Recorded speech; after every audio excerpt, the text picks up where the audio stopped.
Mr. Speaker, for me, this debate is really not about Jackson Labs and all the exciting things that they perform in the bioscience industry, but this is about our obligations as a legislature and our fiduciary duties to the taxpayers of the state of Connecticut.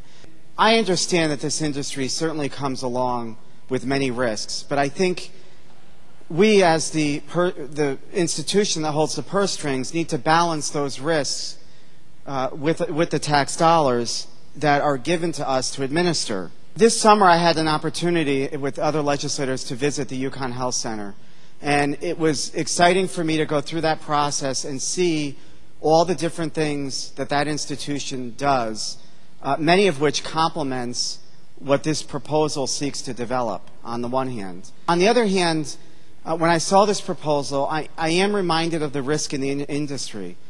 And when I read the report, I get concerned. I mean, in the report, it directly cites the fact that this is an industry that has many, many risks. Some of the models that this report sets forth, it doesn't appear that we're following any of them when I look at what's been given to us.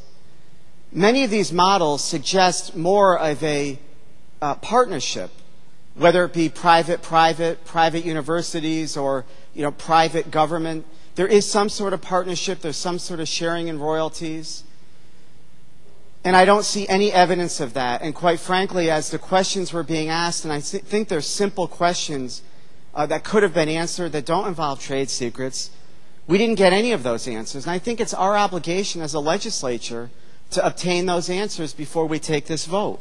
It was frustrating for me, after reviewing everything, to be given an opportunity to ask just one question and get a single answer with no follow-up. And it sort of stifled the process. It stifled our ability to have comfort, not even in the science behind it, because I get there's risk to that science, but to the deal that we're potentially making here today with this vote. We need to have the give and take. We need to have the debates. We need to have the public hearing process. That's when our products are at their best. And what we saw was a proposal that came out in September, as Representative Kefauver pointed out, and we're now voting on a bill today. So in about a month, we're going to spend $300 million. We sort of created the illusion that Jackson Labs has skin in the game, that they're putting in $3 for every dollar that the state is putting in. The reality is that the state of Connecticut is putting in 100% of all of the capital expenditures in this project. We are putting in all of the funding for the building. I don't see any state in the union or any public entity putting in as much money as the state of Connecticut is, and we are retaining nothing. So with that, I cannot support this proposal. Thank you, Mr. Speaker.